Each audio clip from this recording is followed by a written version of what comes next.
komunitas MK ataupun bukan. Ya, ini adalah Jumat yang mindful. Kita sudah melakukan Jumat Mindful Friday ini ya mulai tahun ini. Saya rasa banyak sekali melahirkan program-program yang sangat menarik di mana kita yakini gitu bahwa parenting itu tidak cukup hanya bicara komunikasi antara orang tua dengan anak, tetapi bagaimana dengan pasangan, tapi bagaimana dengan orang tua dengan orang tuanya, ya, bagaimana menjadi mertua itu yang sudah dibina juga sama sama Bu Yusri. Terus bagaimana juga peran ayah kita perkuat sekarang di komunitas menata keluarga yang dipimpin juga oleh Pak Wiraga, dan juga bagaimana sih orang tua milenials yang mungkin sudah berbeda sekali pola pengasuhannya dengan orang tua yang generasi X, ya. Dan ini juga kita sikapi, dan juga bagaimana saat sekarang ini adalah saat yang sangat-sangat membutuhkan peran dari kita semua untuk bisa bersama-sama membantu ya situasi sekarang di masyarakat kita yang ternyata sangat banyak sekali perubahan, dan kita juga punya program teman duduk yang dibantu oleh Ibu Herlani. Ya, dan hari ini adalah program kita ngobrol dua generasi. Ya, ngobrol dua generasi. Kenapa sih program ini kita luncurkan? Karena saya merasa sebagai orang tua tentunya banyak sekali hal-hal di dalam berkomunikasi dengan anak saya yang mungkin karena caranya salah membuat tanpa disadari mungkin anak-anak kami merasa tersakiti. Dan ini adalah topik yang disampaikan oleh Maya. Jadi kenapa sih Maya sampai membawa topik malam ini ya? Dan tentunya Maya pasti punya alasannya. Alangkah baiknya kita dengar dari Maya ya. Mai, selamat malam Mai. Malam Bu Meli. Ya, tadi menarik sekali loh Mai. Tadi karena saya punya grup broadcast ya sebagai sarana saya untuk berkomunikasi dengan teman-teman gitu.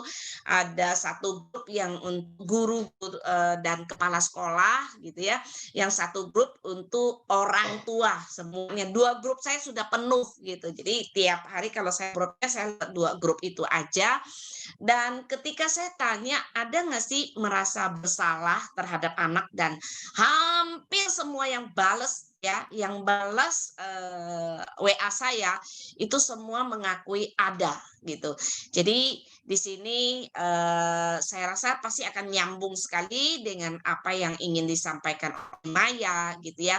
Dan jujur begitu saya baca apa judulnya gitu ya, saya berharap gitu bahwa kalian sebagai generasi-generasi muda ya betul-betul mau ya mengampuni kalau seandainya kami sebagai orang tua yang tanpa sengaja ataupun sengaja gitu ya menyakiti generasi kalian gitu. Jadi saya senang sekali dengan obrolan malam ini. Mudah-mudahan begitu juga orang tua yang lain gitu ya.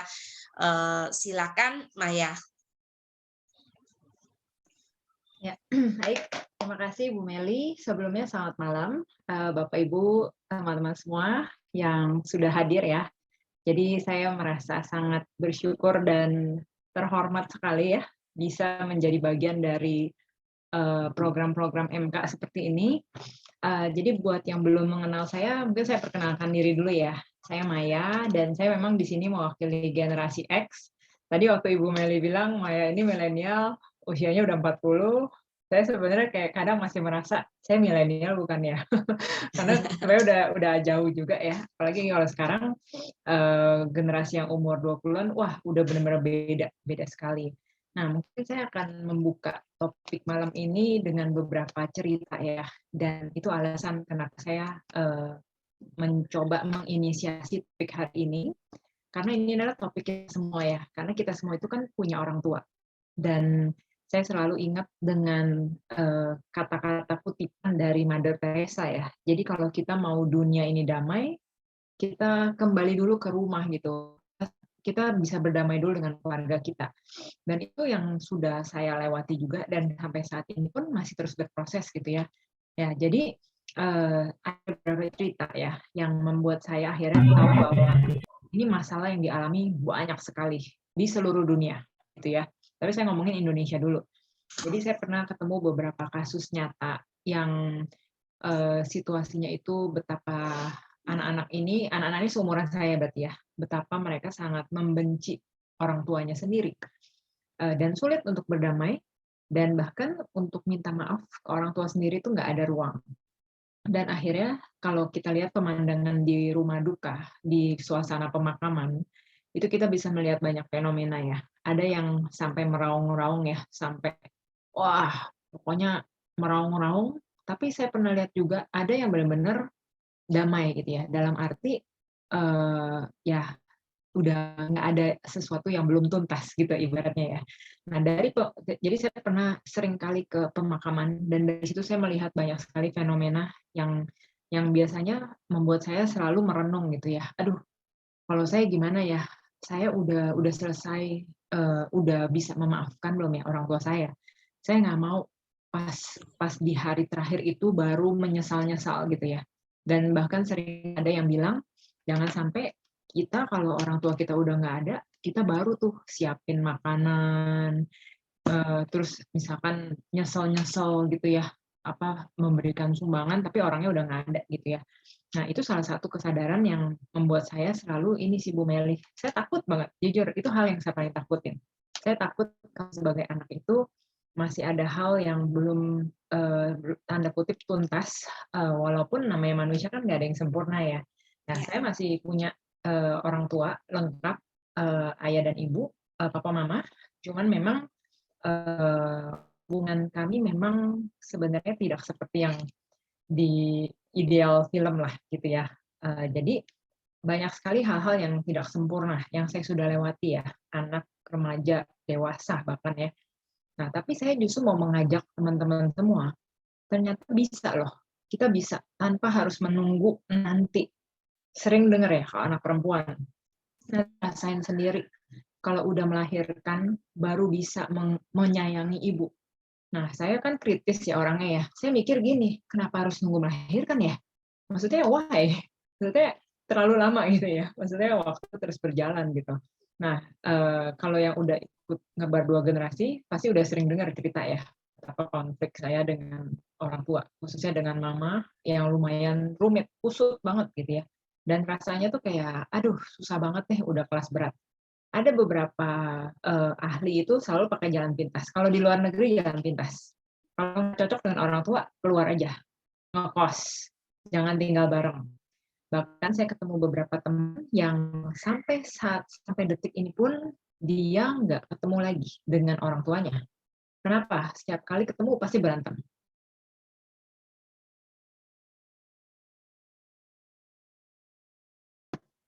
Oke, oke, ya sorry.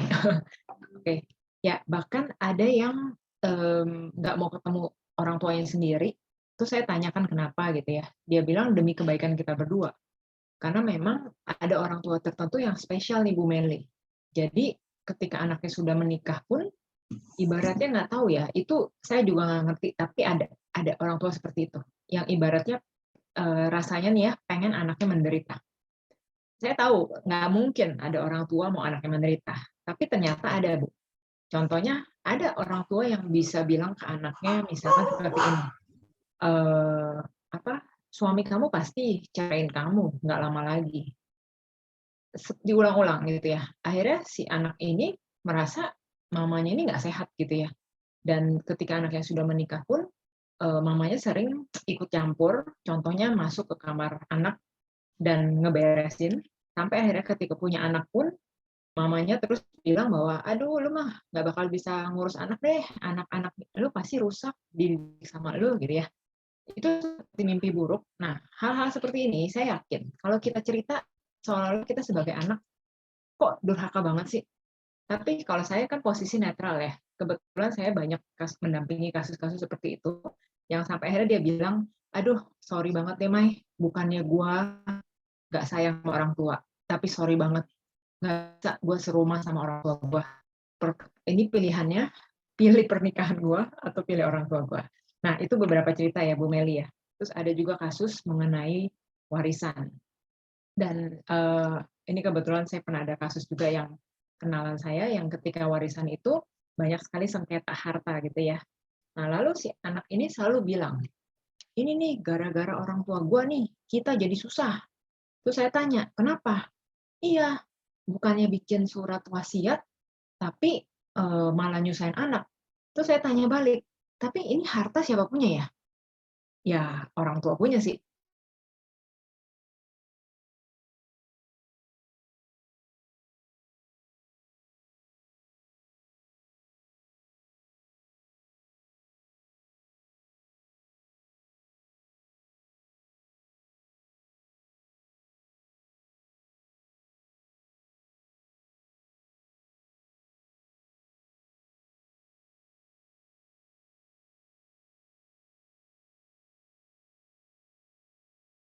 Saya suka alasan karena topik ini saya rasa penting ya. Jadi kita mungkin di ruangan ini ada sekitar 29 orang. Coba kita renungkan lagi ya, khususnya masih orang tua utuh.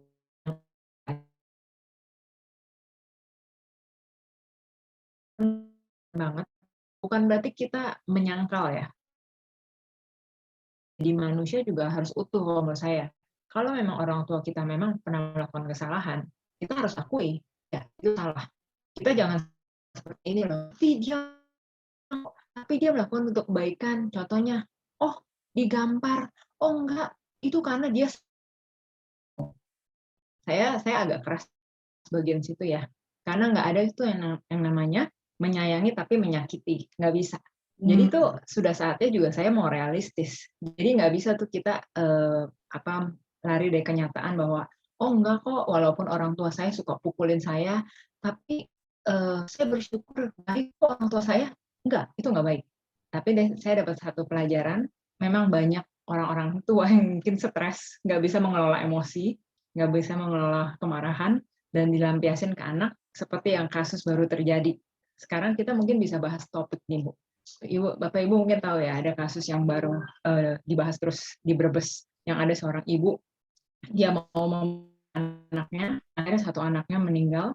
Nah, kebetulan saya lagi riset terus nih, saya kumpulin jurnal-jurnal penelitian, saya ketemu ada sekitar 10 jurnal, dan ternyata itu memang ada namanya gangguan jiwa, namanya Philips.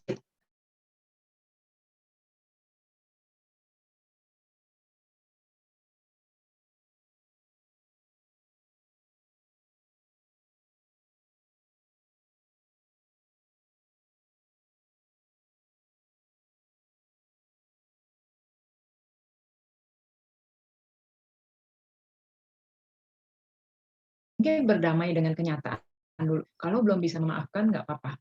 Tapi jangan sampai kita merusak diri kita sendiri dengan cara kita mau ngebales dendam. Banyak yang dendam dengan orang tua sendiri, akhirnya dia ngerusak dirinya sendiri. Saat satu kasus terakhir yang baru terjadi juga, dan saya akhirnya ketemu lagi nih Bu ya, baru ada kasus muda yang bunuh diri lagi.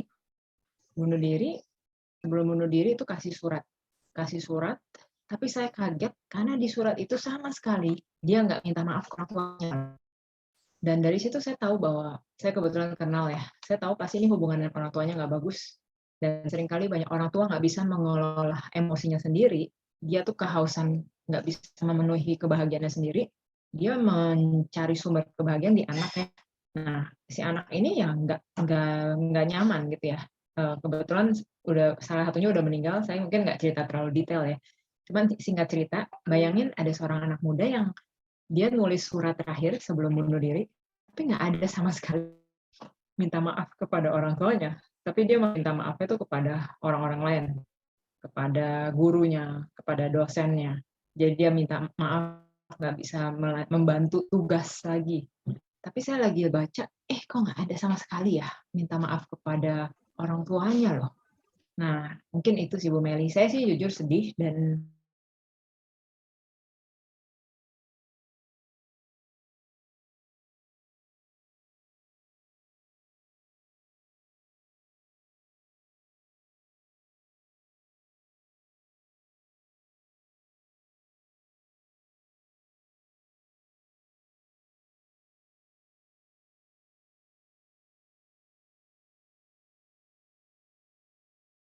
kita bisa memutus rantai ini. Oke, mungkin itu aja sih. Mungkin Bapak Ibu mungkin pernah punya pengalaman yang mirip ya. Kalau saya sendiri saya juga sudah ada berbagai pengalaman yang menyakitkan, tapi saya udah syukurlah saya masih punya kesempatan untuk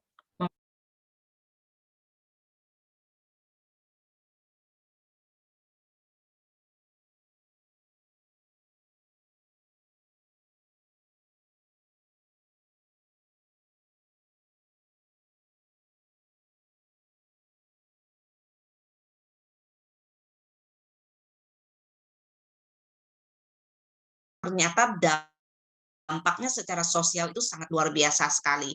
Ya walaupun belum secara detail gitu tadi dari Pak Dahlan Iskan aja sudah melakukan riset kecil-kecilan gitu ya di madrasah-madrasahnya keluarganya beliau gitu. Nah, ternyata kalau ditanya nih anak-anak sebelum COVID atau sama setelah COVID ini gitu, ada nggak sih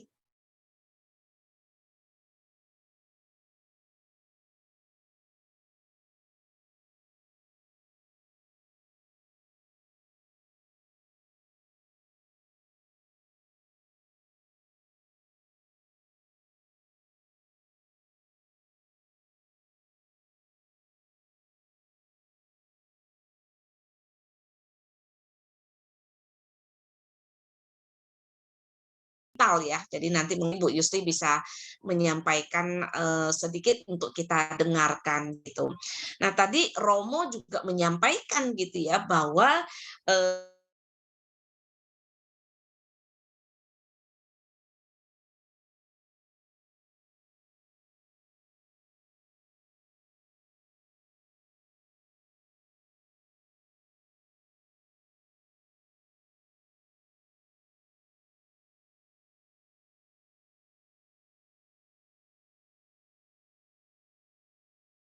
itu karena apa gitu? Karena keadaan, karena COVID ini.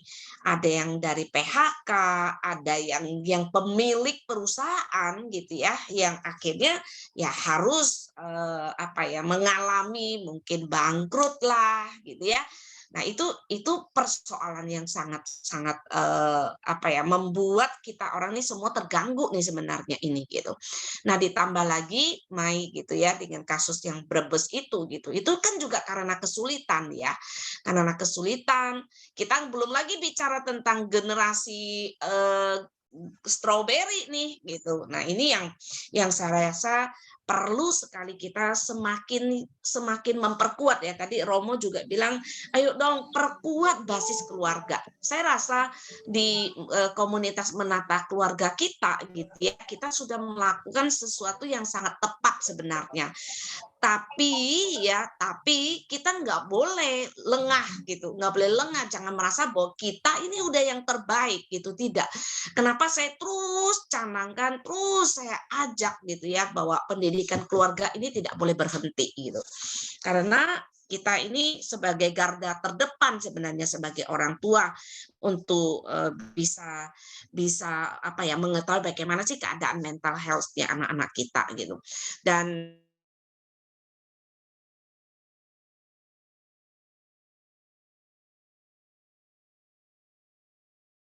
mengerti bahwa kami sebagai orang tua tuh bukan orang tua yang bijaksana, bukan sempurna ya, bukan sempurna gitu. Tentunya kami sebagai orang tua juga sadar gitu loh bahwa kami tuh nggak pernah sekolah untuk menjadi orang tua ya. Kalaupun kami ada melakukan kesalahan-kesalahan dan hari ini kamu mengajak anak-anak generasi kamu dan di bawahnya untuk memaafkan kami, saya atas nama orang tua mengucapkan terima kasih gitu. Nah, tentunya saya rasa di sini pasti banyak sekali ya teman-teman tuh punya alasan gitu ya. Kenapa sih sampai sampai ada kesannya misalnya kita sampai bisa punya relasi yang tidak baik sama anak-anak kita. Nah, tadi kan kalau kita lihat ini persoalan itu sering sekali muncul. Muncul karena apa? Karena orang tua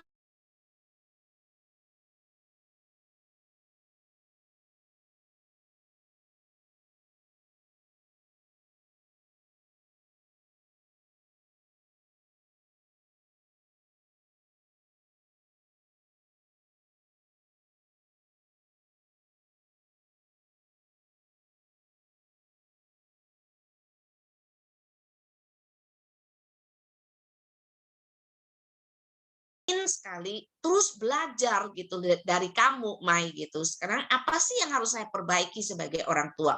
Dan ternyata dengan adanya acara ini, jujur kata ya, saya juga merasa sangat-sangat terbantu. Sekarang saya berani mengungkapkan banyak hal gitu ya kepada anak-anak saya gitu ya. Mungkin tadinya kan mereka kan mungkin ngerasa bahwa eh, apa ya, karena rasa sayangnya mereka ke saya juga gitu ya, sehingga kadang-kadang ada yang saya nggak perlu ngomong gitu ya. Nah, dari Bu Herlani punya pengalaman di teman duduk ternyata juga sama gitu. Jadi ada banyak hal yang tidak tidak seperti oke-oke aja gitu. Tapi inilah jalan buat kita bisa saling komunikasi sehingga kita bisa mendapatkan jalan keluar yang baik ya, gitu. Mungkin sebelum ke Maya, saya boleh minta tolong Bu Yusri ya, Bu Yusri mungkin boleh cerita sedikit gitu ya, kenapa sih kayak tadi nih misalnya kalau Maya bilang anak itu menerima nih kalau orang tuanya pukulin dia, kalau orang tua tuh marah sama dia gitu. Nah hubungannya dengan masalah mental health gitu atau perkembangan otaknya seperti apa Bu Yusri? Mungkin Bu Yusri boleh sharing dikit. Ya, terima kasih Bu Meli. Saya mungkin menyampaikan ini aja ya, bahwa kesalahan-kesalahan yang dilakukan orang tua itu kan sebetulnya orang tua kita itu kan nggak sadar gitu ya. Kalau itu tuh akan mengakibatkan luka pengasuhan begitu pada anak gitu kan. Ada 7 macam gitu ya Bu. Saya pernah presentasi kalau nggak salah. Ada 7 macam luka pengasuhan yang bisa terjadi gitu ya dalam pengasuhan anak kita gitu kan. Misalnya unwanted child itu ya anak itu nggak diurus lah sama orang tuanya gitu karena kesibukan atau karena banyak masalah gitu kan, dititipkan, apakah dititipkan di panti asuhan apa dititipkan di neneknya, kakeknya begitu, sehingga orang tua itu tidak memberikan apa namanya kasih sayang dengan penuh gitu kan gitu. Jadi itu anak juga bisa merasakan, loh kok orang tua saya tidak mengasuh saya dengan baik begitu, kenapa saya harus dititipkan. Nah itu pernah saya alami gitu ya, waktu saya SMP gitu saya dititipkan tempat nenek saya gitu, kakek saya gitu. Nah dengan pola asuh yang sangat berbeda begitu ya, jadi saya protes berat gitu ya, karena itu mengekang saya gitu kan. Nah itu setelah kita besar ya kita ngerti, oh ternyata tujuan dari orang tua saya kenapa saya dititipkan itu supaya saya juga belajar berdagang misalnya kayak gitu ya. Terus orang tua saya di perkebunan itu pindah-pindah gitu kan, misalnya seperti itu supaya sekolahnya itu tidak terganggu gitu. Terus kemudian ya bullying itu ya, yang banyak terjadi itu kan bullying itu, termasuk Brebes gitu ya Mbak Maya ya, sampai anu apa namanya mau gorok anaknya itu benar-benar ya Allah gitu ya. Nah itu juga bullying itu berawal dari rumah gitu ya. Kemudian sibling rivalry, jadi itu kan membanding-bandingkan gitu. Ada anak emas gitu, ada anak kesayangan, ada anak kebanggaan gitu ya, yang tanpa sadar gitu membuat anak itu jadi merasa rendah diri gitu ya. Nah itu juga bisa terbawa sampai tua gitu. Kemudian parent way, orang tua yang memaksakan gitu ya, memaksakan kehendaknya gitu kan. Anak disuruh harus masuk IPA supaya nanti bisa masuk kedokteran misalnya kayak gitu kan, atau biar bisa masuk di psikologi atau bisa masuk di engineer misalnya kayak gitu. Terutama untuk orang tua zaman dulu yaitu parent way itu apa namanya sangat hampir semua saya kira ya zaman dulu itu, saya juga termasuk yang kena kasus ini juga gitu. Kemudian broken home, dan kemudian ada helikopter buah helikopter parenting ya, yang anak kemana-mana gitu diikutin gitu ya. Itu sehingga merasa sebel gitu, ini apaan sih sebentar-sebentar ditelepon dan lain-lainnya begitu ya. Nah itu orang tua itu tidak sadar kalau itu membuat luka, padahal orang tua mungkin punya tujuan yang positif gitu ya, bahwa tujuannya itu adalah ingin memastikan sebetulnya keberadaan anaknya gitu. Oleh karenanya dalam hal memaafkan gitu, memaafkan orang tua itu kita perlu tahu gitu ya. Sebetulnya kesalahan orang tua saya itu apa gitu. Pertama ya kita harus memahami dulu gitu kan. Apa sih yang membuat yang supaya saya tahu kesalahan orang tua saya itu apa gitu. Kemudian kita menanyakan ya sebetulnya kok dulu berbuat seperti itu gitu ya, orang tua itu apa tujuannya gitu. Kemudian kita kan menerima, oh ya ya ya sudah oke gitu kan. Itu kalau orang tua setelah kita dewasa kita bisa berpikir jernih gitu. Ternyata tujuan orang tua itu kita bisa menerima, ya kita terima gitu ya. Terus kemudian harus dilepas gitu, diikhlaskan gitu. Nah, diikhlaskan itu kan banyak caranya gitu ya. Mbak Maya pasti tahu banget ya. Banyak caranya lah gitu. Salah satunya writing for healing gitu ya, yang paling gampang gitu. Atau ke psikolog gitu ya. Nah, setelah kita lepas kan kita rasanya plong. Habis itu kita baru bisa memaafkan. Kalau dalam ritual agama Islam kan setiap Lebaran itu kita saling memaafkan, mau Lebaran juga kita memaafkan gitu. Nah, kalau misalnya anak tahu apa sih sebetulnya yang perlu dimaafkan dari kesalahan orang tua, jadi itu juga lebih bisa apa namanya menyampaikan gitu ya kepada orang tuanya supaya itu juga jelas, sehingga dia bisa melepas secara ikhlasnya itu benar-benar gitu ya.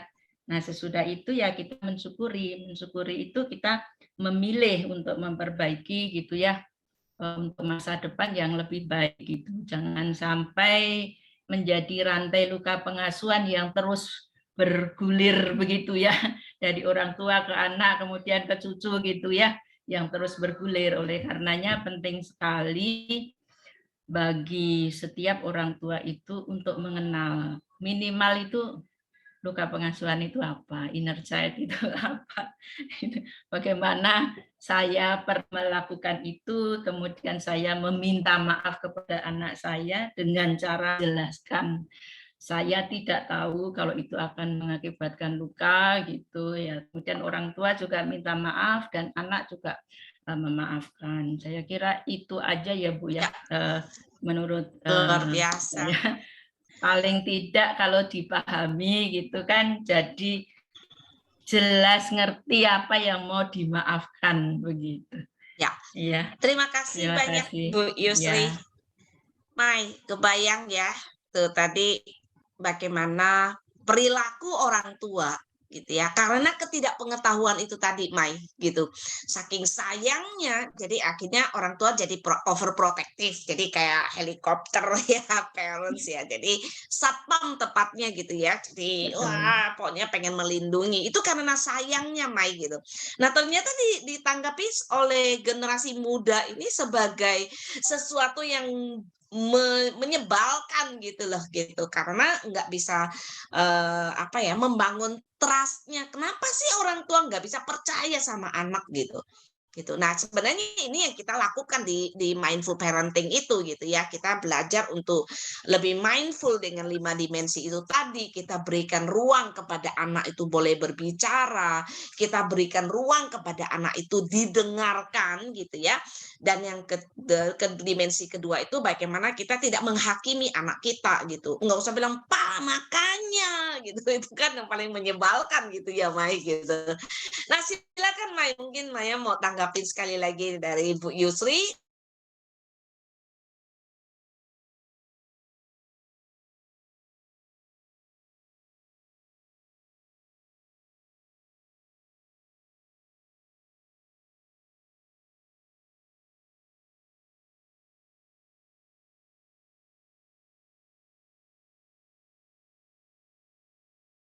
mendengar. Iya, iya Bu Meli. Terima kasih ya Bu ya. Tadi saya udah dengar dari Bu Yusri juga. Sebenarnya itu ya Bu Yusri yang dibutuhkan ya. Karena kita tuh kurang pengetahuan. Tapi kalau dari pengalaman saya ya Bu ya, saya merasa sebenarnya bukan hanya ketidaktahuan, tapi memang kita tuh tidak tahu cara mengelola emosi sih. Akhirnya saya merenung, ternyata ini bukan soal orang tua saya baik atau enggak, tapi hanya nggak tahu cara mengelola stres, nggak bisa mengatasi marah. Nah, kenapa orang tua bisa memukul anak? Karena dia nggak tahu cara mengelola emosi gitu, nggak berdaya, dan yang paling nggak bisa dilawan kan anak ya, anak nggak bisa ngelawan orang tua. Jadi kenapa? Nah, ya udah. Nah, cuman yang paling takut tuh kalau anak sudah dewasa, dia akan melakukan hal yang sama, karena anak kan belajar dari melihat dari orang tuanya. Itu bahkan saya sedih sih. Saya juga nggak tahu ya, banyak banget rantai kekerasan itu karena dari biasanya si suami ini, kalau kita telusuri background-nya, sama persis. Dia ulangin lagi.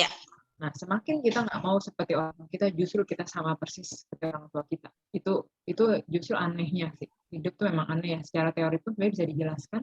Sehingga it's sad but true gitu ya. Sehingga kalau saya mau mengajak yang generasi muda, orang tua kita kayaknya agak susah diubah.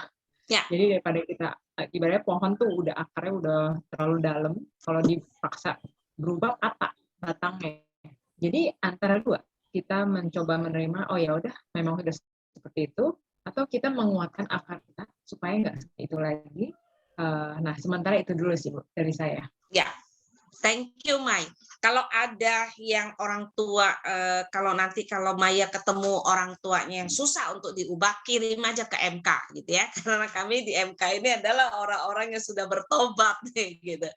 Oke, nah sekarang kita buka ya ke teman-teman di bawah ini di floor gitu ya. Mungkin ada yang mau menyampaikan gitu. Enggak apa-apa. Di sini kita saling bercerita aja gitu ya, cerita pengalamannya gitu. Kalau yang merasa perlu untuk berbagi silakan. Siapa yang mau ikut sharing di sini? Pernah melakukan kesalahan apa terhadap anak dan bagaimana endingnya? Kita berharap sih endingnya adalah ending yang bagus ya gitu. Silakan. Mungkin siapa yang mau? Oh, Pak Marta sudah. Silakan Pak Marta. Pak Marta itu luar biasa, dosen dari BINUS nih beliau nih. Silakan Pak Marta. Selamat malam, Ibu-ibu. Selamat malam, Pak Marta. Ya, Assalamualaikum warahmatullahi wabarakatuh. Perkenalkan, saya Marta Sanjaya. Saya dosen BINUS, Bu. Dosen Bina Nusantara di komunikasi, Bu. Ya. Begini, saya mau bersharing dan menyampaikan sesuatu hal yang saya hadapi dan saya alami. Baik itu dulu saya sebagai anak yang dibesarkan oleh kedua orang tua saya, dan sekarang saya menjadi orang tua yang mendidik anak-anak saya. Jadi begini Bu, usia saya itu sudah separuh abad Bu, sekarang. Nah, saya tiap hari berkomunikasi dengan banyak orang. Baik itu di kampus dengan anak murid, atau saya sendiri berhadapan dengan anak saya.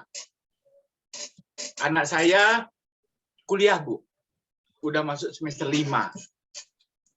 Ada 2, satu laki, satu wanita. Yang wanita kuliah semester 5. Dan saya menyadari bahwa untuk anak wanita saya harus benar-benar jaga dengan baik. Sebab apa? Tugas orang tua itu adalah 1, melahirkan, ya, tumbuh kembang, mendidik, terakhir ijab kabul, menikahkan. Setelah dia berkeluarga, artinya dia punya suami atau yang laki punya istri, selesailah. Hanya berdoa daripada orang tua agar keluarganya, biasanya kalau kita silaturahmi pada pernikahan, sakinah, mawadah, warohmah. Nah, itu kan harapannya kita. Nah, lalu poinnya itu, Bu. Nah, pendidikan yang kita rasakan, saya dan anak saya. Saya memberikan satu kontrol monitoring. Artinya tidak bebas sekali, tapi ada batasan. Batasan itulah yang menjadi target bahwasanya saya memberikan penjelasan. Saya bilang begini, nak, kamu sayang nggak sama papa dan mama? Sayang. Jadi kalau kamu sayang dengan papa dan mama, artinya kamu harus bisa menjaga nama baik papa mama dan menjaga nama baik dirimu sendiri. Jangan sampai apabila rusak, kalau kita konsep berpikirkan karena nila setitik rusak susu sebelanga. Bagaimana konsep berpikir kita sebagai orang tua, kita merasakan dulu kita juga pernah muda dan kita menjadi beban, kita akan memberikan satu arahan apa yang kita hadapi, apa yang kita rasakan akan kita berikan cinta kasih dan sayangnya kepada anak. Nah, faktor-faktor itulah yang menjadikan bahwa si anak ini memang kita harus punya care dan kepedulian terhadap anak, ya. Misalnya kalau dia mau jajan aja. Kalau kita sebutkan kita punya uang, anak saya tuh biasanya kalau lagi jenuh, saya ajak jalan. Dia nggak jalan sendiri, tapi saya temenin. Yuk kita ke mall. Yuk kita di mall, kita lihat keliling-keliling, ada film bioskop bagus, yuk kita masuk bioskop. Apalagi di musim pandemi. Musim pandemi, work from home, kuliah di rumah. Dia kuliah di Bandung, ini udah 2 tahun di rumah. Nah, dia nggak ngelihat kampus, nggak ketemu sama kawan, dan nggak melihat bagaimana situasi. Tapi saya menekankan dia belajar di rumah lewat link Zoom, dan dia belajar sesuai dengan aturan yang ada. Nah, alhamdulillah dari rasa syukur saya, IP-nya bagus, IPK-nya bagus. Dia belajar, dia komitmen untuk menekuni daripada ilmu pengetahuan yang dia pelajari. Jadi untuk itulah maka apa yang kita rasakan dulu sebagai anak dan kita sebagai orang tua, sekarang kita memberikan didikan yang baik terhadap anak. Apalagi di kampus. Kalau di kampus saya kan pahlawan tanpa tanda jasa sebagai dosen. Saya memberikan arahan, saya bilang jangan mengandalkan absen. Kalau di kampus itu harus belajar dan komitmen menekuni. Yang jadi persoalan tuh sekarang saya sebagai dosen, belajarnya anak-anak itu pasti selalu dapat nilai bagus. Sebab apa? Kalau belajar di dalam kelas, itu nggak bisa nyontek. Tapi kalau di dalam Zoom yang sekarang, dia mengerjakan jawaban soal itu, dia kerjakan sendiri, dia punya media komunikasinya lewat Google, segala macam untuk jawab itu. Makanya dia nggak berpikir untuk pasti nilainya bagus gitu loh. Nah, faktor itulah yang menjadi penunjang bahwa dalam konteks media sosial tadi atau media interaksi komunikasi antara anak dengan orang tua, maka si orang tua tadi berupaya untuk memberikan perhatian agar yang pasti dia rajin. Si anak tadi meskipun di dalam media WFA, dia rajin, dia semangat, dan IP dan IPK-nya baik, tapi hasil dia belajar, bukan hasil dia berupaya nyontek dan seterusnya. Ini tantangan ya Pak Marta ya? Ya, tantangan. Makanya ya, inilah sharing yang bisa saya sampaikan dengan konteks pengalaman saya di kampus, dengan pengalaman saya cara mendidik anak.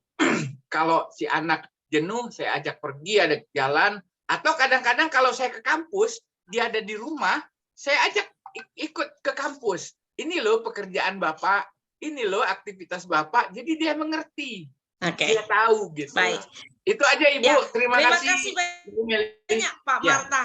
Artinya Pak Marta sebagai orang tua concern gitu ya, bahwa apa sih yang kita inginkan nih waktu kita menjadi anak-anak gitu ya, yang mungkin tidak kita dapatkan tapi kita tidak melanjutkan gitu. Jadi harus berani kita cut off the pattern gitu ya, bahwa yang sudah lewat itu bisa menjadi pembelajaran buat kita gitu ya, bukan kita mengulangi kesalahan yang sama gitu. Jadi ini thank you banget, ini ada sesuatu yang sangat mindful lagi. Nah, mungkin ada lagi yang ingin sharing, silakan. Ayo, siapa yang ingin sharing, silakan. Kita persilakan, saya tidak mau tunjuk-tunjuk nih, saya pengen banget yang betul-betul ingin sharing. Karena pengalaman Bapak dan Ibu itu akan sangat memperkaya kita-kita di sini. Gitu. Silakan, mungkin ada yang mau sharing. Belakangan lagi makan. Pak Wicaksana, ya oke. Silakan Pak. Bentar Pak, lagi makan. Oh, lagi makan. Oh, oke. Ayo, ada yang mau sharing? Pak Made Kartika kelihatannya mau sharing. Silakan, Pak. Selamat malam. Selamat malam. Lama tak berjumpa kita. Intan sampai rindu sama Pak Kartika tuh. Ini mungkin silakan Pak Made. Mungkin ini pengalaman saya sendiri ya. Ya. Prinsip yang pertama dalam kehidupan itu ya. Pertama itu kita bagaimana kita mengelola kesabaran itu. Saya sendiri berusaha untuk sabar sekali. Buktinya apa? Tidak pernah nempeleng orang atau mengasihi orang dari kecil sampai dia tamat. Sampai mahasiswa tidak pernah aja. Sampai nempeleng tidak pernah. Itu satu. Yang kedua saya perlu perhatikan itu dari SD sampai dengan sekolah SMA kelas 1. Saya perlu dia perhatikan itu. Kalau sudah lewat SMA kelas 1, saya sudah tidak begitu. Dia akan jalan sendiri. Yang ketiga, setelah dia tamat SMA, saya tanya, situ mau melanjutkan kemana, kuliah kemana. Saya sarankan kalau bisa di teknik aja, saya bilang gitu. Karena teknik itu, seperti pengalaman Bapak itu, kerjaannya banyak sekali. Baik di kontraktor, di konsultan, maupun di pegawai negeri pada waktu itu. Tapi anak saya nolak dia. Wah, tidak mau. Bapak itu jarang di rumah, katanya. Memang pada waktu saya itu kerja di Departemen PU dari jam 7 sampai jam 2. Dari jam 2 sampai jam 6 saya overtime konsultan. Jarang pulang saya memang.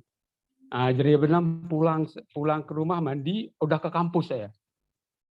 Saya kebetulan ngajar di teknik sipil. Mungkin beda sama Pak Marta tadi bilang ya bahwa anak-anak dengan adanya Zoom itu bagus nilainya. Ya untuk sosial. Tapi kalau teknik sipil karena perhitungan tidak ada di Google itu. Pengalaman saya tidak bisa dapat A dia, jarang dapat A. Paling B. Sulit cari A, Bu. Karena apa? Perhitungan semua. Hitung pondasi, bagaimana gaya-gayanya, bagaimana. Itu beda dengan sosial. Kalau sosial bisa di Google lihat itu. Jawabannya bisa banyak. Satu. Yang kedua, jawabannya dia kalau sosial itu bisa sama temennya. Karena dia di luar dikerjain di rumah itu saling calling sama temennya. Ini pengalaman saya. Saya jadi dosen tahun 84 sampai sekarang, Bu. Umur saya sudah 68 tahun. Ya. Nah, ini cerita saya ini. Okay. Yang penting kita sabar dulu, sabar, komunikasi itu yang penting sebetulnya. Terima kasih. Ya, terima kasih. Nah, silakan Mai.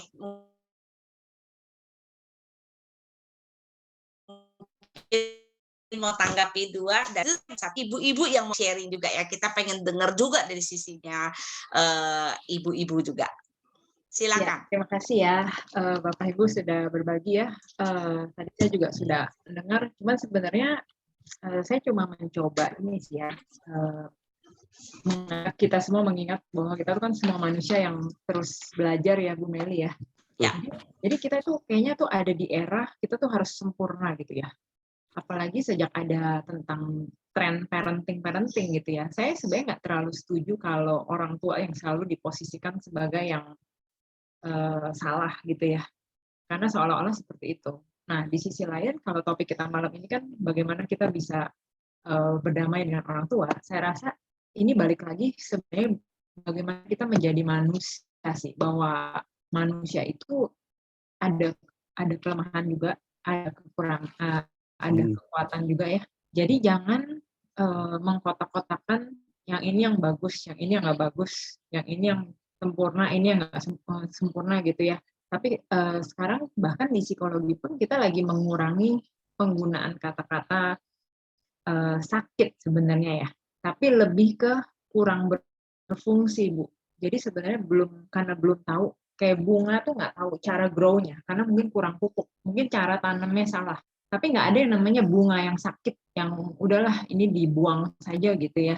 Nah, jadi kalau melanjutkan pembahasan yang tadi saya mungkin sudah sampaikan ya, mungkin dengan adanya forum seperti ini nih, Ngebar Dua Generasi ya, saya selalu punya moto seperti ini, yang menderita yang harus berubah dulu, udah gitu aja.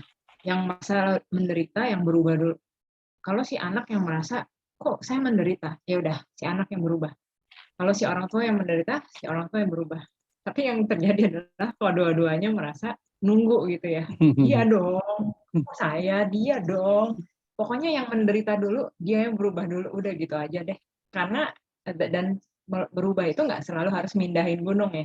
Bisa juga ya udah kita mungkin boleh sedikit menjauh dari gunung. Makanya saya pakai backgroundnya gunung hari ini, karena ini simbol bahwa gunung nggak bisa dipindahin. Tapi mungkin kita bisa mundur sedikit ketika gunungnya meletus. Kita nggak usah berdoa semoga gunung nggak meletus. Kalau gunung memang harus meletus, ya udah kita jauh, ya nggak? Kita nggak usah berdoa, nanti kita frustasi. Kok gunung meletus terus ya? Kapan ya gunung nggak meletus? Sama seperti orang tua kita. Kenapa ya kok meletus terus? Apalagi udah makin tua gitu ya. Ya udah, kita mungkin mundur dulu, mungkin pakai tangkis dulu. Nah, itu mungkin yang saya mau share ya ke anak-anak muda. Jadi jangan berada di posisi sebagai korban. Karena kita bisa mundur sedikit kok dari gunung ini.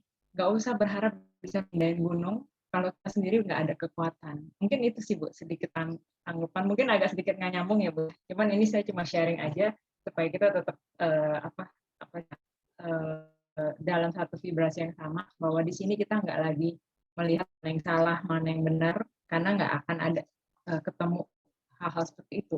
Tapi kita mencoba melihat aja mana nih yang menderita dengan gunung meletus itu, dia ketemu, dia cari solusinya. Mungkin ya ikut forum seperti ini ya, kita tahu kenapa ya kok gunungnya meletus mulu gitu.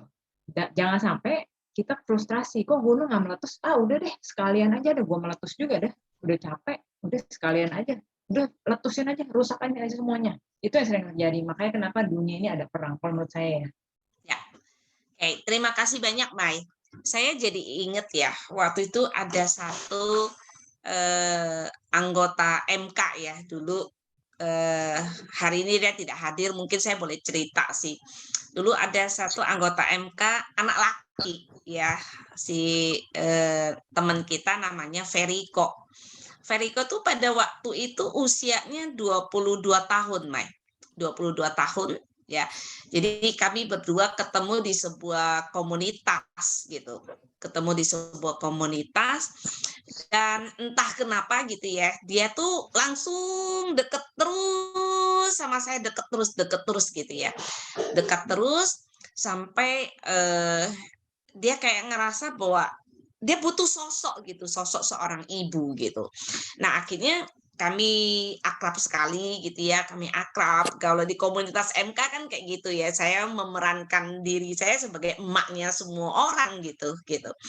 Dan waktu itu dia datang ke rumah saya dan dia nginep di rumah saya.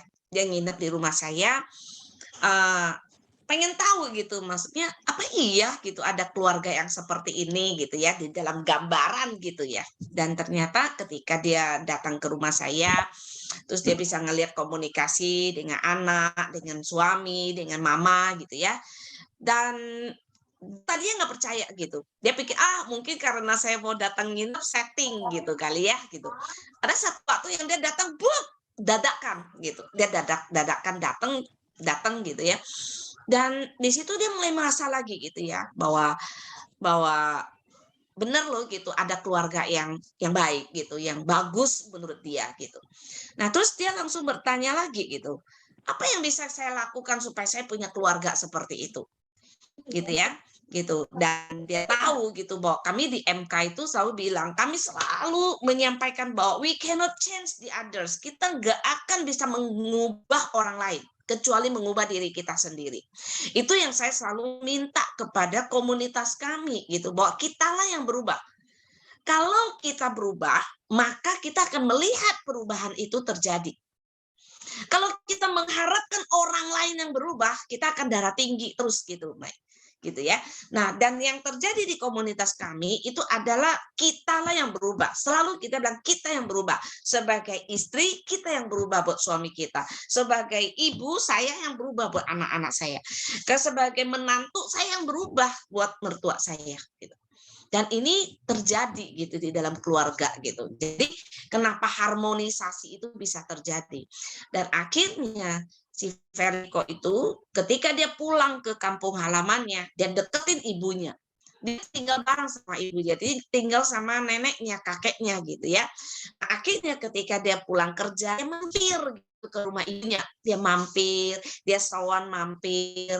Nah, yang namanya ibu ya ingin sekali memberikan apa yang disukai sama anak gitu. Jadi dia berusaha panasin makanan, kasihin makanan gitu ya. Di situ dia belajar untuk melihat bahwa ternyata cara orang tua saya sayang sama anak saya itu tidak seperti orang lain. Karena memang beda gitu.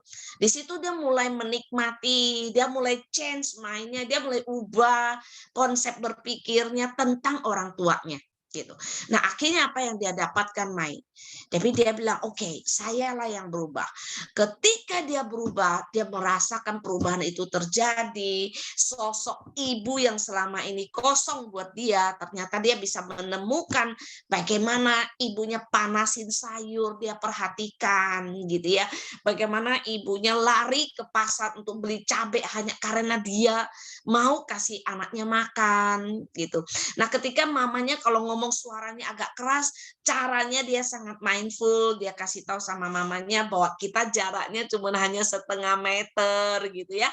Kenapa mama ngomong tuh kayak ngomong di 30 meter gitu. Jadi banyak cara-cara yang finally dia sampai memberikan saya satu foto ya waktu dia Imlek ya. Dia bilang itu adalah saat pertama dia bisa pergi makan dengan mindful bersama dengan papa dan mamanya gitu. Jadi kami sangat bahagia sekali bahwa mindful parenting, saya sangat setuju sama Maya ya gitu, bahwa jangan mengharapkan orang lain yang berubah.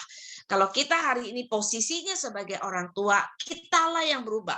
Kalau posisinya sebagai anak, anaklah yang akan berubah gitu. Jadi ini yang saya rasa sangat nyambung banget gitu, Maya, apa yang kita obrolin. Nah, yuk kita lanjutkan. Pak Wicaksana sudah siap selesai makan. Silakan Pak Wicaksana.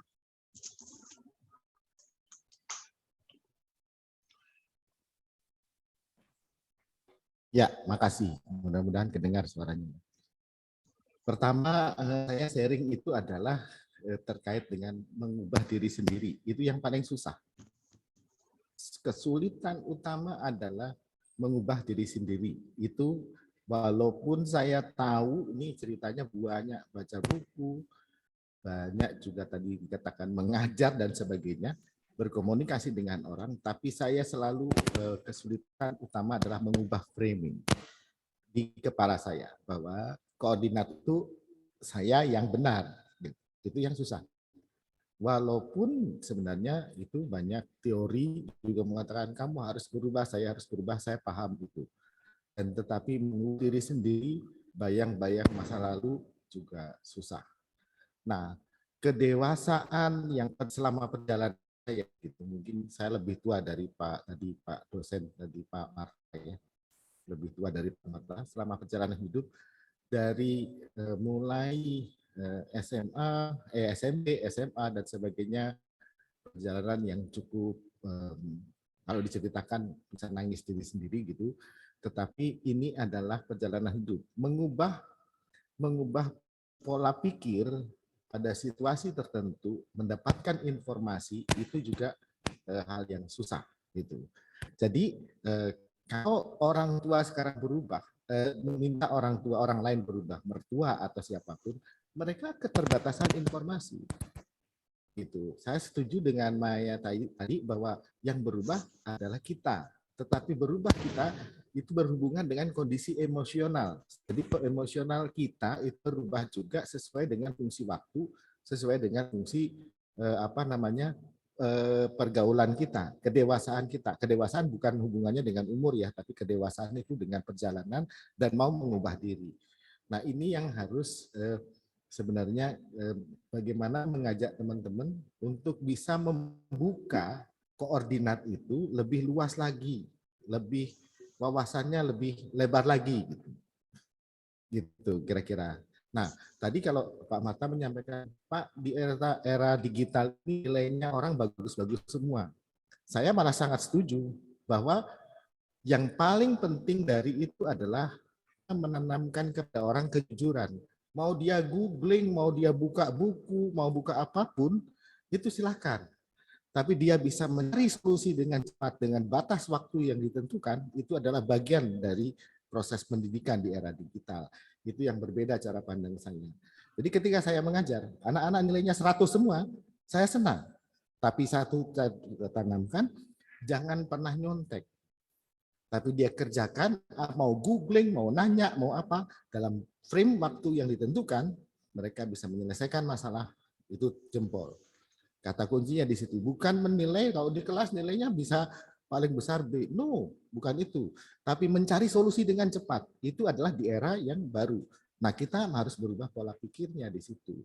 Nah, itu yang kedua, yang ketiga adalah mengajak orang lain berubah. Saya sudah sependapat tadi, tidak usah mengajak orang lain berubah. Kita yang berubah. Tetapi mengajak orang lain melihat diri sendiri, itu yang harus disampaikan. Mengajak orang lain mencari referensi yang sama, misalnya gini, dengan ibu saya yang sudah usianya 80 tahun, sekarang sudah bisa menggunakan Android untuk video call. Hampir semua orang, cucunya di video call semua, cucu, ibu semuanya video call. Ketika zaman dulu adalah nggak mungkin namanya video call. Tahun 1984 saya bergerak di IT sama Pak Ono Purbo, Pak. Sama Pak Ono Purbo. Mungkin zaman itu siapa yang tahu bagaimana mengkomunikasikan dengan gelombang radio internet? Nggak ada. Belum ada. Gunadarma juga baru lahir. Itu baru merekrut Made Wiriam, Wayan Wijabaru. Belum ada apa-apa. Tetapi itu adalah proses. Nah, kita nggak bisa mengukur orang tua yang perjalanan hidupnya di zaman dahulu yang tidak mengenal internet, kemudian mengajak dia berubah. Tetapi marilah kita sekarang mengajak orang tua ya, misalnya usia 80 tahun, Bu, ada ini loh di Google. Bu, cari apa? Nah, cari di Google, ajari dia. Nah, itu yang mengajak berubah. Sama juga dengan anak saya yang sekarang anak SMA. Atau cucu-cucu yang kebetulan datang ke rumah, mereka saya minta untuk datang. Kalau pakai HP, gunakan Google. Nih, kita nyari ini yuk, TikTok. Tapi TikTok banyak juga yang tip-tip yang bagus. TikTok yang bagus seperti apa? Nah, itu yang kita edukasi. Gitu. Yang ini ya. Oke. Agak berbeda ya, Bu ya. Sekarang dimensinya, bagaimana anak-anak, semua orang mau berubah sesuai fungsi waktunya. Gitu, sesuai fungsi waktunya. Cara pikir anak-anak untuk melihat orang tua itu koordinatnya juga berbeda. Kita harus bergeser ke koordinat anak-anak, Ya. dan kita bergeser pada kondisi tertentu yang mampu yang berubah. Mei setuju banget. Makasih. Ya, thank you. Makasih banyak ya Pak Wicaksana. Aduh, ini menambah wawasannya kita juga gitu ya, bahwa kita sebagai orang tua tidak perlu menarik anak kita mundur ke generasi kita ya, tapi mungkin kita perlu maju masuk ke dalam dunianya mereka. Dan kita bisa membangun komunikasi dua arah yang lebih bagus. Tadi saya lihat ada Bu Diah, tadi Bu Diah angkat tangan. Apa yang ingin disampaikan Bu Diah? Silakan Bu Diah.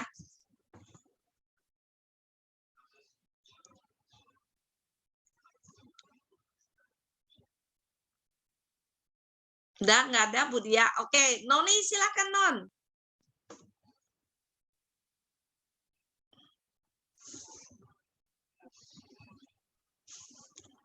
Noni udah ngantuk, Bu. Ayo Non. Selamat malam. Ya, Apa yang selamat bisa saya malam, sharing ya? Gimana Non? Kalau saya emang dari awal ikut komunitas MK itu merasa diri saya yalah yang bermasalah.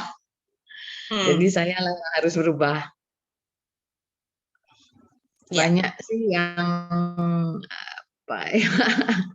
Pokoknya menurut Mak Meli kalau saya harus praktek itu aja sih Mak.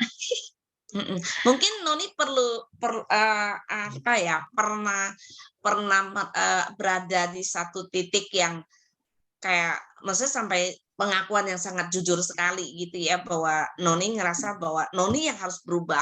Artinya mungkin ada satu momen atau satu pengalaman apa sih gitu yang mungkin terjadi antara Noni sama anak gitu ya, yang akhirnya di situ Noni ngerasa bahwa kayak kita mungkin putus asa gitu ya, bahwa ya udahlah aku putuskan, akulah yang berubah gitu. Pernah nggak ada momen-momen seperti itu yang ada alasannya lah membuat Noni merasa bahwa saya lah yang harus berubah? Boleh nggak nanyanya gini misalnya, Noni bisa cerita nggak apa yang berubah setelah ikut MK dan setelah setelahnya, dan apa yang berubah? Nah, itu aja diceritakan mungkin ya. Kira-kira Bu ya gitu ya. Silakan. Ya. Titik yang saya merasa nggak nyambung dengan anak itu kapan hari kan anak tinggal di Surabaya, saya di Denpasar.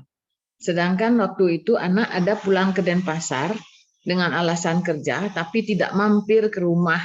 Itu pada saat itu saya merasa saya tidak dihargai, saya tidak dihormati. Kok saya nggak diberitahu, begitu itu. Padahal waktu itu lagi sakit kan saya Mak, dan lagi opnam. Nah itu saya ada cerita ke Mak kan, saya minta, terus saya bilang sama anak, lagi sakit loh Mami, kenapa Kuku nggak pulang? Kenapa Kuku kerja di Denpasar, cuman beda jarak berapa aja kalau ke rumah. Itu yang saya nggak terima waktu itu. Tapi akhirnya saya,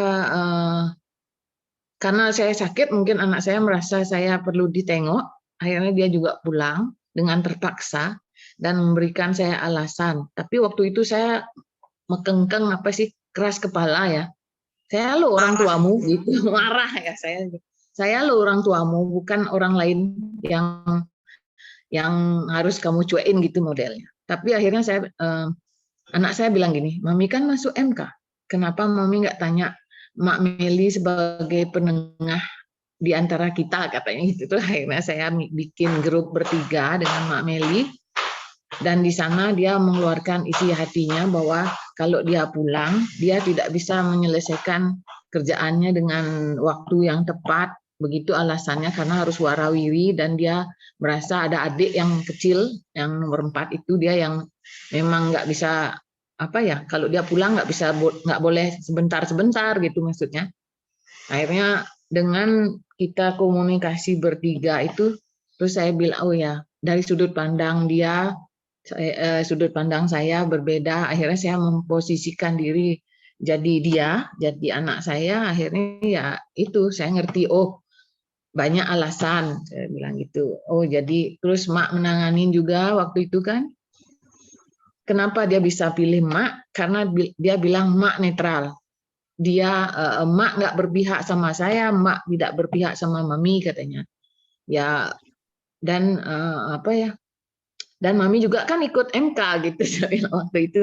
Ya udah saya akhirnya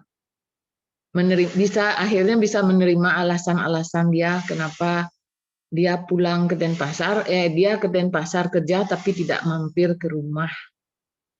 Dari situ saya merasa sayalah yang harus merubah mindset saya sendiri dan bisa lebih berkomunikasi akhirnya dengan anak.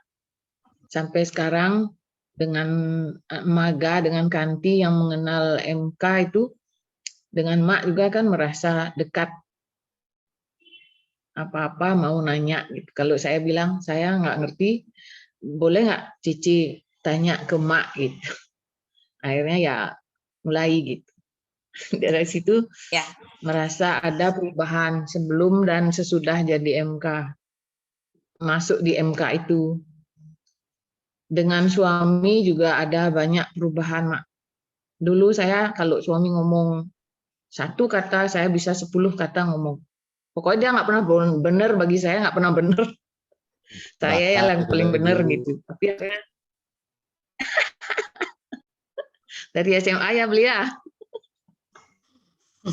Akhirnya saya merasa oh, saya harus lebih mendengarkan, tidak menghakimi, lebih menahan emosi gitu, Mak. Dan memang 5 dimensi mindful parenting itu sudah saya banyak praktekkan dalam rumah tangga saya sendiri sebelum saya bisa sharing-sharing dengan teman-teman lain gitu.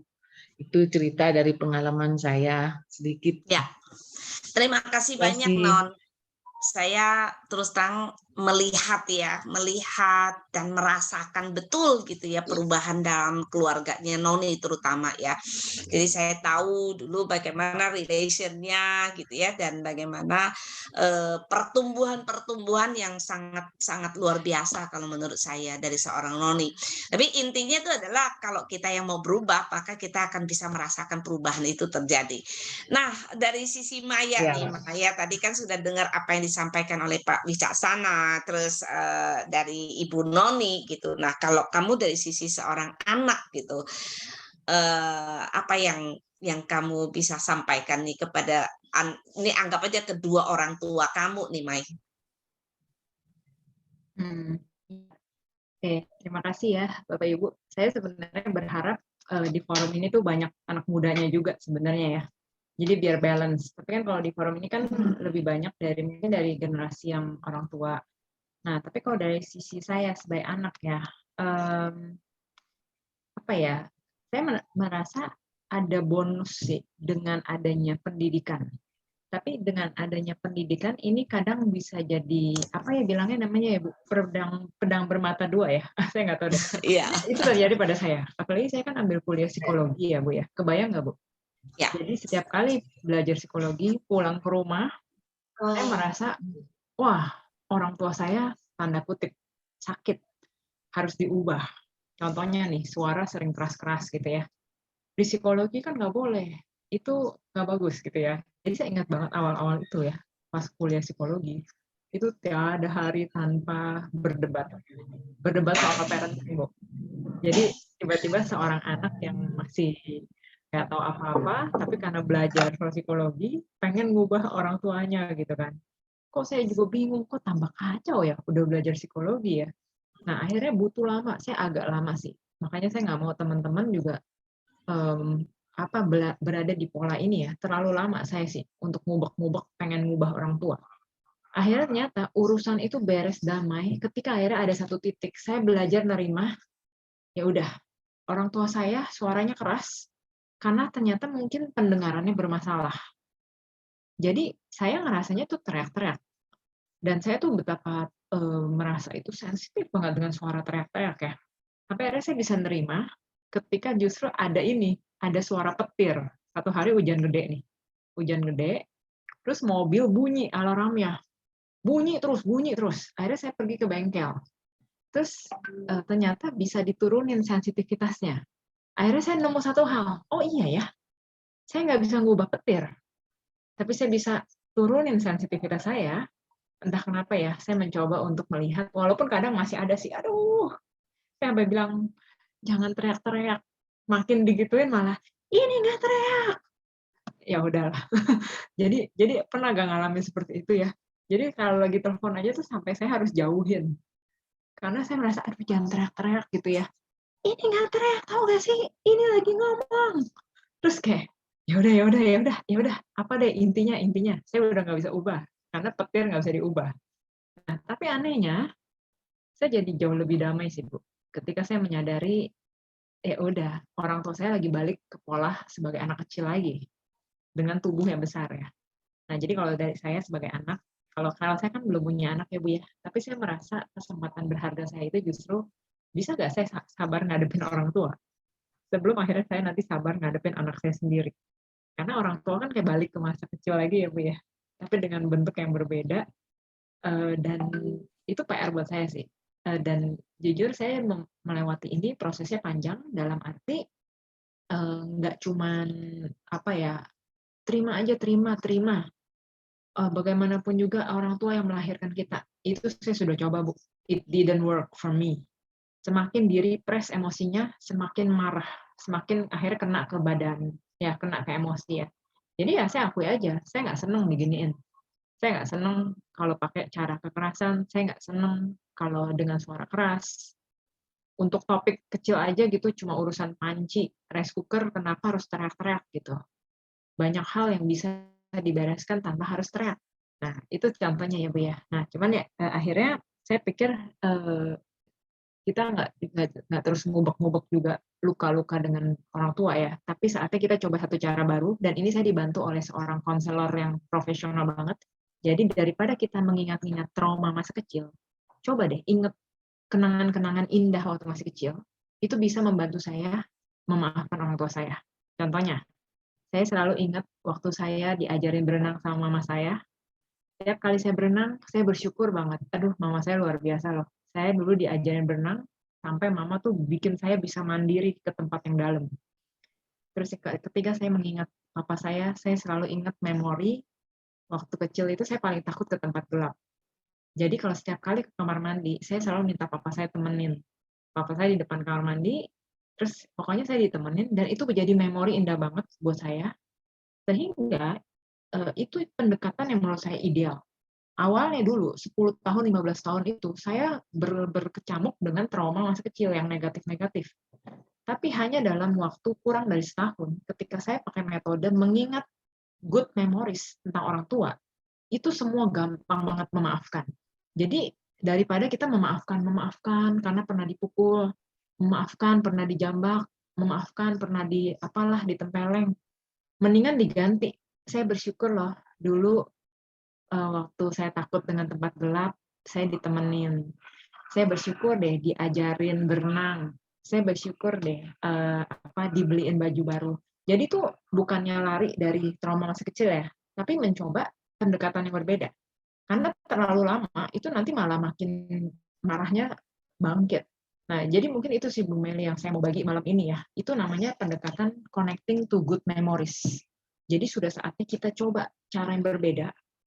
Jangan terus mengingat-ingat yang buruk-buruk, tapi juga jangan mengingkari bahwa itu pernah menyakiti kita. Jadi ada satu metode yaitu kita nulis surat ya, nulis surat memaafkan atau surat marah pada orang tua, tapi nggak usah dikasih ke orang tua sih. Tulis aja, saya marah loh waktu dulu ditimpuk pakai gembok. Dulu ada murid saya ditimpuk sampai pakai gembok, terus saya lihat matanya kok hitam ya. Dia bilang, iya, saya ditimpuk pakai gembok, Miss. Oh gitu, bisa ya ditimpuk pakai gembok. Terus akhirnya jadi tulis surat, saya marah waktu ditimpuk pakai gembok. Nah, habis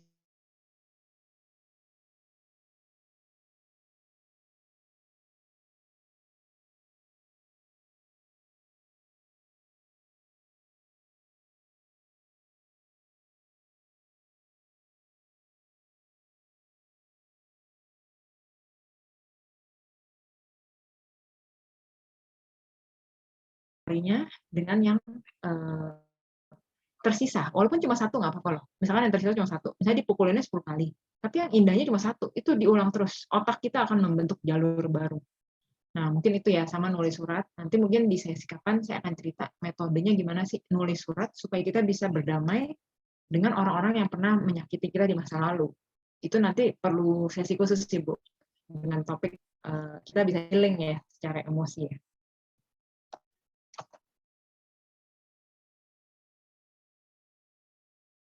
Ya, terima kasih banyak, Mai. Sebelum kita lanjut nih, waktunya udah singkat, udah mau di penghujung ya. Tapi sebelum itu ada satu iklan yang mau lewat. Silakan, Nisa.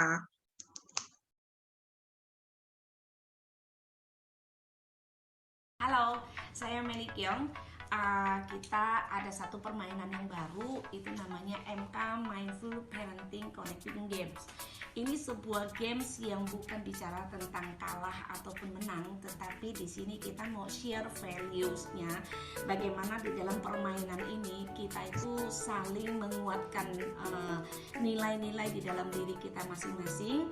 Habis itu kita saling berconnecting, jadi saling mengaitkan di dalam permainan itu dan saling menolong. Jadi di sini bukan kita lihat siapa yang kena, siapa yang menang, siapa yang kalah, siapa yang lebih kuat, tidak. Tetapi di sini kita saling membantu. Nah, kalaupun nanti di dalam cara kita mengaitkan dan ada yang terjatuh, nah poin-poin yang jatuh itulah di situ membuat kita jadi internalisasi diri ke dalam, bagaimana poin-poin di mana sih nilai-nilai yang harus kita perbaiki. Misalnya yang jatuh itu adalah mendengarkan, artinya saya harus lebih banyak mendengarkan, lebih banyak latihan. Lewat permainan game ini kita akan membagikan values bahwa 5 dimensi ini harus ada di dalam setiap manusia. Jadi yuk kita bermain bersama-sama dan kita saling berbagi dalam connecting game ini. Terima kasih.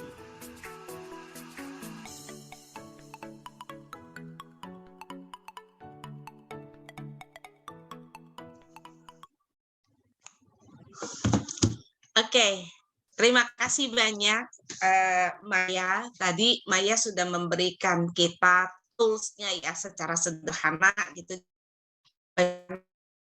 Cara bentuknya pahit, ada yang manis ya. Kalau yang pahit itu kita hindari, kita mengingat masa lalu gitu ya. Kita ingat memorinya yang indahnya itu ya, supaya nanti yang kita pikirkan itu jadi punya jalur di otak kita, ada membentuk jalur baru yang supaya kita bisa lebih positif gitu. Nah, sebelum kita melanjutkan ke yang lain, ada lagi yang mau sampaikan sesuatu? Ada yang mau sharing lagi pengalamannya? Silakan. Ada yang mau tanggapin? Silakan juga. Silakan. Tadi kayaknya Bu Lucy ada ya. Bu Lucy mungkin mau nyampein sesuatu, Bu Lucy. Atau tadi Bu Dia mungkin mau nyampaikan sesuatu, Bu Dia. Silakan ya. Ini di sini kita sharing.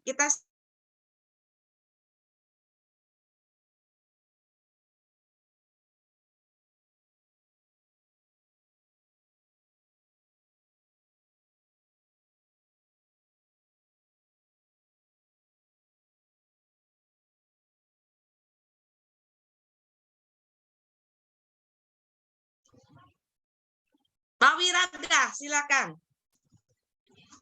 Ini sebagai dosen nih. Silakan mungkin Pak Wiraga. Ya, selamat malam teman-teman, malam Maya semua. Saya hanya tertarik dengan apa yang disampaikan oleh Maya yang terakhir itu. Jadi ketika kita ada clash dengan orang tua, dengan pasangan atau dengan anak, resep yang paling jitu itu menurut saya tepat sekali apa yang disampaikan oleh Maya tadi. Jadi kalau kita list masa-masa indah, masa-masa bahagia bersama orang tua, bersama pasangan, bersama anak, mungkin kita bisa mengerem sedikit emosi kita kalau kita pas terjadi emosi ya. Yang pernah saya alami bersama pasangan ya. Jadi ketika rasa jengkel itu muncul, kalau saya bayangkan masa-masa indah ketika kita PDKT, pacaran, luar biasa bisa mengurangi rasa kejengkelan kita terhadap pasangan. Terima kasih Maya rumusnya. Itu aja Maya, Mak Meli. Oke. Kami juga lagi menyiapkan ya. Saya, Bu Yusri, sama Bu Herlani, itu kita lagi menyiapkan satu kotak ya, satu kotak yang kita sebut dengan kotak untuk membuang emosi. Kotak itu lagi kita lagi cetak gitu ya. Jadi nanti kita akan sebarkan. Ya, mudah-mudahan bisa didistribusikan oleh MK seluruh Indonesia. Ya, Ya, bagaimana kotak itu gitu. Jadi kalau lagi kesel sama suami, lagi kesel sama anak, lagi kesel dengan siapapun, tulisin dan masukkan ke kotak itu gitu. Nanti kotak itu bisa dibakar atau mau seperti apa itu nanti kita akan bicarakan lebih lanjut gitu. Nah, mengenai permasalahan di dalam keluarga, kalau relasi antara orang tua dengan anak itu bisa diperbaiki, saya sangat yakin sekali maka kita akan bisa membuat anak-anak merasa nyaman berada di dalam rumah ya. Dan Bapak dan Ibu, saya jujur merasa sangat khawatir sekali. Saya sangat khawatir sekali sampai di 2 hari yang lalu ya. Bukan 2 hari lalu, tepatnya hari Senin kemarin, ketika saya berbicara dengan hampir 30 mahasiswa dan saya tanya apakah mereka tahu apa yang dimaksud dengan bonus demografi, dan semuanya jawab tidak tahu. Ya, jujur saya merasa ini ada sedikit kesalahan ya dari pihak pemerintah juga yang kurang mensosialisasikan tentang pentingnya kita mempersiapkan anak-anak kita menyongsong bonus demografi. Jadi hari ini saya sangat bersyukur sekali bahwa banyak teman-teman yang sebagai dosen bisa terus juga bantu ya untuk menyadarkan bahwa anak-anak mahasiswa itu merekalah yang akan mengisi bonus demografi Indonesia ya. Jadi mereka perlu lebih mempersiapkan dirinya ya. Saya jadi ketika Pak Marta bicara tentang anak-anak sekarang yang sekolah online tetapi nilainya bagus-bagus ya. Jadi itu yang disampaikan oleh banyak guru-guru, kekhawatiran banyak guru. Karena apa? Pada saat dia sekolah offline, itu anak itu nilainya tidak bagus ya, tetapi begitu online nilainya semua bagus-bagus. Nah, ini juga saya perlu juga sampaikan kepada pihak orang tua ya, jangan cuma mengukur anak-anak dari nilai akademik saja, jangan menyesatkan anak-anak dengan ketidakjujuran itu. Karena apa? Tanpa nilai-nilai itu aja kita juga sekarang tuh sangat-sangat luar biasa sekali. Tadi saya benar-benar tadi habis ngobrol dengan Pak Dahlan Iskan, itu terus terang yang ada di benak saya sekarang adalah saya berharap MK itu semakin menyebar dengan mindful parenting-nya, dan saya akan melakukan pekerjaan yang lebih besar lagi dari hari ini. Ya, jadi saya sangat berharap bahwa teman-teman semua mau berkolaborasi, terus kita perlu lakukan bahwa pencapaian kita untuk bisa masuk mendapatkan bonus demografi itu bisa menjadi mimpi kalau hari ini kita tidak bergerak dan kita tidak melakukan apa-apa. Ini sangat penting sekali. Kita sudah kehilangan 2 tahun. 2 tahun dari 2020 sampai 2030 kita cuma tinggal 8 tahun lagi. Ya, jadi mudah-mudahan kita semua sepakat gitu ya bahwa ini bukan masalah pemerintah, ini masalah masa depan anak-anak kita. Kita nggak tahu 10 tahun lagi kita masih bisa mendampingi mereka atau tidak, tetapi mulai sekarang kita harus menyiapkan diri, menyiapkan anak-anak kita untuk bisa menjadi penerima bonus demografi Indonesia. Ya, jadi itu yang akan kami lakukan dan kami tidak pernah berhenti untuk melakukan perjuangan ini bersama-sama. Jadi kami sangat berharap, ayo ikut bersama kami, bergabunglah dengan komunitas kami. Kami membutuhkan banyak sekali tenaga-tenaga volunteer, kami membutuhkan banyak sekali pemikir-pemikir bagaimana mindful parenting ini bisa menyebar dengan lebih luas. Kira-kira seperti itu, Mai mungkin bisa kasih penutupnya, apa yang Maya ingin sampaikan kepada kami sebagai orang tua. Dan saya sangat berharap bahwa video YouTube hari ini nanti kita akan sharing dan kita harus kasih nonton kepada anak-anak kita juga. Silakan, Mai. Oke, baik Ibu Meli, teman-teman semua, Bapak Ibu yang mungkin nonton YouTube. Jadi hari ini kita membahas bagaimana kita bisa berdamai dengan orang tua kita. Lalu kita bisa